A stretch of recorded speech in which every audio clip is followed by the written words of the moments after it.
नमस्कार, आप देख रहे हैं अंग प्रदेश का number 1 news network RBN network और मैं हूं अन्नू सिंह। आइए करते हैं खबरों की शुरुआत। शिक्षाविद राम गोविंद सिंह का निधन। नवगछिया अनुमंडल क्षेत्र के नगरह निवासी समाज सेवी शाह शिक्षाविद राम गोविंद सिंह का बुधवार को निधन हो गया। राम गोविंद सिंह 87 वर्ष के थे। उन्हें नवगछिया अनुमंडल सम्मान के साथ भागलपुर जिले के कई सामाजिक संगठनों के साथ सम्मान प्राप्त हुआ। नवगछिया इलाके के लोग उन्हें विनोबा जी के नाम से संबोधित करते हैं। उन्होंने अपने पैतृक गांव नगरह में नंद कुमार इंटर स्तरीय हाई स्कूल की स्थापना की थी। शैक्षणिक धार्मिक कार्य में रुचि के साथ ही उन्होंने पिछड़ों दलितों के साथ न्याय और मदद कार्य में हिस्सा लेते रहे और लोगों तक मदद पहुंचाते थे। शिक्षाविद अपने पीछे 2 पुत्र सत्यानंद सिंह सहजानंद को छोड़ गए और उनके निधन पर सेना निवृत्त रविंद्र झा सहित दर्जनों समाज सेवी लोगों ने शोक व्यक्त की है। आरबीएन नेटवर्क की टीम की ओर से उन्हें शत नमन। 2 सर 4 हाथ और 3 पैर वाले जुड़वा बच्चों ने लिया जन्म। भागलपुर के नवगछिया अनुमंडलीय अस्पताल में उस समय कौतूहल मच गया जब पता चला कि प्रसव कक्ष में एक महिला ने एक अद्भुत बच्चे को जन्म दिया है। महिला का नाम सुभद्रा देवी, पति मनोज यादव है, जो नवगछिया के धोबिनिया की रहने वाली है।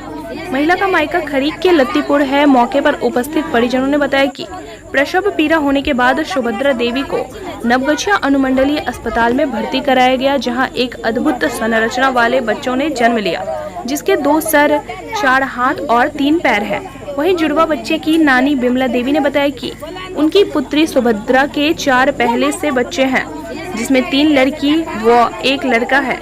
यह 5वां बच्चा था जो पूरे 9 माह के बाद जन्म लिया। उन्होंने बताया कि प्रसव पीड़ा होने के बाद उसे नवगछिया अनुमंडल अस्पताल लाया गया, जहां प्रसव होने के बाद पता चला कि ये बच्चा अलग संरचना वाला है। जुड़वा बच्चों के 2 सिर 4 हाथ 3 पैर है। मौके पर स्थानीय लोगों के अलावे परिसर के कई लोग उपस्थित थे।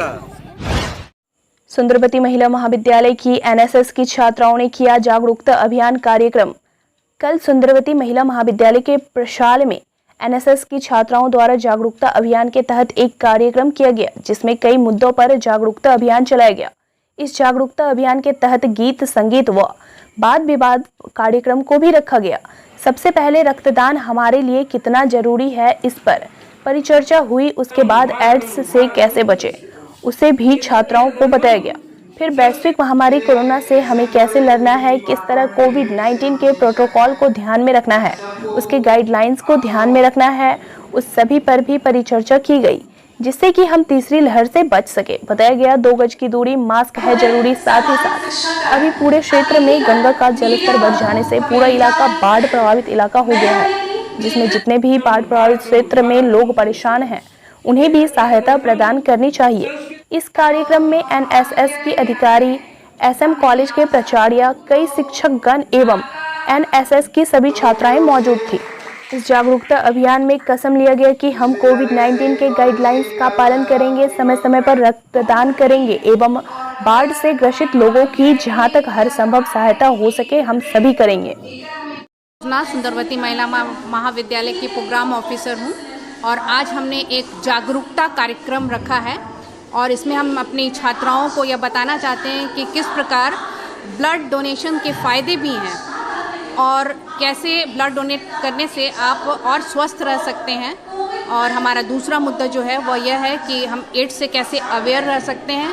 और हमारा एक और ज्वलंत मुद्दा है और वह यह है कि आज के समय में जो इतने फ्लड आ रहे हैं और लोग इतने इफ़ेक्टेड हो रहे हैं, तो कैसे रिलीफ के लिए हम उनके लिए क्या करें ताकि लोगों की सहायता हो सके और लोग अच्छी तरह जीवन यापन कर सके। ये 3 मुद्दे हैं आज।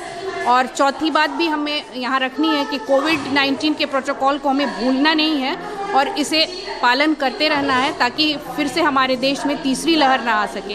ये 3-4 मुद्दों को लेकर आज हमारी छात्राएं यहाँ पर अपने विचार को व्यक्त कर रही हैं।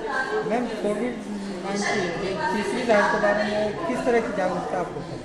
हम सबको यह बताना चाहते हैं कि अभी भी आप सोशल डिस्टेंसिंग को कायम रखें और मास्क को बिल्कुल ना उतारें, सैनिटाइज़र यूज़ करें और बिल्कुल ही ना भूलें। ठीक है कि अभी मामले बहुत कम हो गए हैं, लेकिन इसका अर्थ ये नहीं है कि तीसरी लहर नहीं आ सकती है, ऐसा हो भी सकता है। इसलिए हम सचेत रहें, ये हम बताना चाहेंगे अपने स्टूडेंट्स को, सारे लोगों को, सारी सोसाइटी को। लोगों में अवेयरनेस की कमी देखी जा रही है, इसके लिए आप क्या करें? मास्क ज़रूर लगाना चाहिए सोशल डिस्टेंसिंग रखनी चाहिए और सैनिटाइज़र का यूज़ ज़रूर करना चाहिए। ये 3 बातें तो प्रमुख हैं तीसरी लहर को रोकने के लिए। परिचय देना। मैं doctor Anuradha Prasad, programme officer NSS, इसके अलावा head of department political science Sundarvati Mahila Mahavidyalaya से हूँ। सुंदरवती महिला महाविद्यालय के संस्कृत विभाग में विगत 19 अगस्त से 25 अगस्त तक चलने वाला संस्कृत सप्ताह कार्यक्रम हुआ आज संपन्न। सुंदरवती महिला महाविद्यालय के संस्कृत विभाग में संस्कृत सप्ताह मनाया जा रहा था। उस कार्यक्रम का आज अंतिम दिवस था जो सफलतापूर्वक संपन्न हुआ। यह कार्यक्रम 19 अगस्त से 25 अगस्त तक का कार्यक्रम था जो पूरे एक सप्ताह चला। आपको बता दें कि सावन पूर्णिमा के 3 दिन पहले और 3 दिन बाद तक का यह संस्कृत सप्ताह समारोह आयोजित होता है। उसी उपलक्ष्य में यह कार्यक्रम सुंदरवती महिला महाविद्यालय के संस्कृत विभाग में आज संपन्न हुआ। इस संस्कृत सप्ताह कार्यक्रम में संस्कृत लेखन, संस्कृत गीत, संगीत, संस्कृत श्लोक, गीता काल पाठ, संस्कृत भाषण आदि कार्यक्रम का आयोजन लगातार 7 दिनों से चलता आ रहा था। इस कार्यक्रम की शुरुआत 19 अगस्त को ही हो चुकी थी। आज समापन के दिन सबसे पहले आए हुए तमाम अतिथियों का तिलक लगाकर उसके बाद पुष्पगुच्छ देकर कार्यक्रम की शुरुआत की गई। इस कार्यक्रम में महाविद्यालय के प्राचार्य डॉक्टर रमन सिन्हा, विश्वविद्यालय के PRO एवं SM कॉलेज के तमाम शिक्षकगण एवं संस्कृत विभाग की तमाम छात्राएं कार्यक्रम में उपस्थित थी। विभाग में संस्कृत सप्ताह के उपलक्ष्य में एक सप्ताह से संस्कृत सप्ताह चल रहा था। जैसा कि विदित है कि श्रावण पूर्णिमा के दिन संस्कृत दिवस मनाया जाता है और वो श्रावण पूर्णिमा के 3 दिन पहले और 3 दिन बाद ये समारोह आयोजित होता है और आज उसी पखवाड़े का आज अंतिम दिन है। पखवाड़ा नहीं, सप्ताह का ये अंतिम दिन है। साप्ताहिक कार्यक्रम था ये और उसका ये अंतिम दिन है। इस बीच में लोग लेखन, निबंध, गीत, संस्कृत श्लोक, गीता का अनुपठन आदि कार्यों में संलग्न रहे। संभाषण कार्य भी हुआ। अपना परिचय। मैं डॉक्टर मधु कुमारी, सुंदरवती महिला महाविद्यालय में संस्कृत विभाग की विभागाध्यक्ष हूँ।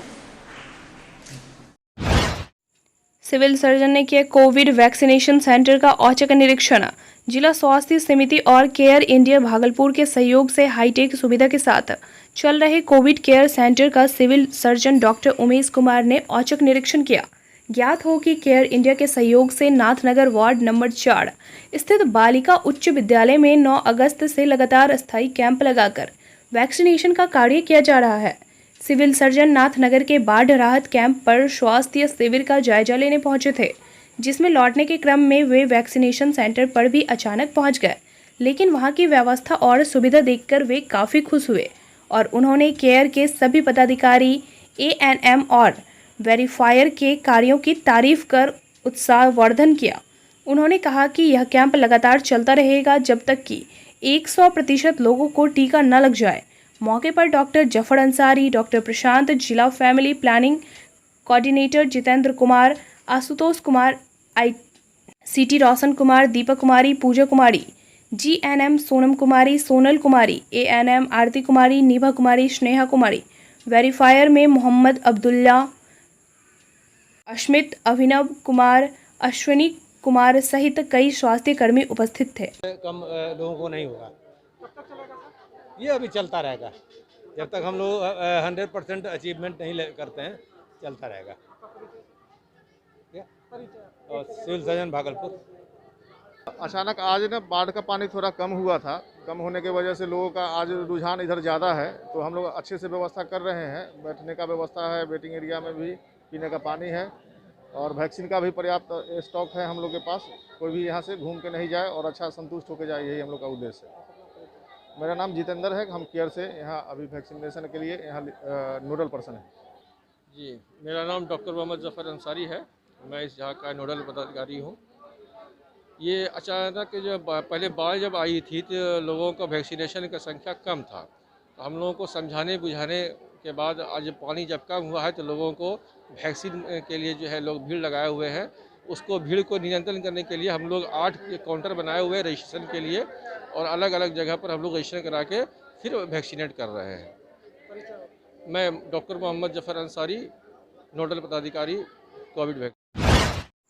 एसएफएस के माध्यम से सेवा कार्य खरीक भागलपुर इकाई में खरीक इकाई के अंतर्गत कोशी प्रभावित मैरचा गांव में बच्चों के बीच पाठ्यक्रम सामग्री वितरण किया गया।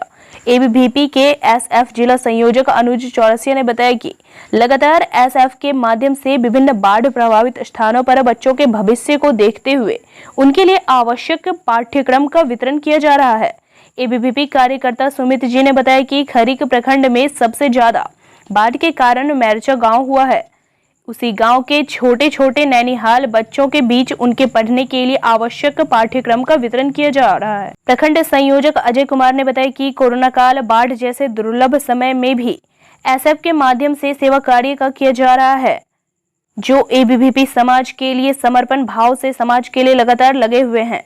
वहीं मौके पर एसएफ जिला संयोजक अनुज चौरसिया, प्रखंड संयोजक अजय कुमार, एबीवीपी के सुमित, राहुल, मिलन कुमार, गोविंद कुमार आदि मौजूद थे। गोपाल मंडल पर गिरेगी गाज, जदयू अब एक्शन के मूड में, डिप्टी सीएम तारकिशोर प्रसाद को बताया था वसूलीबाज।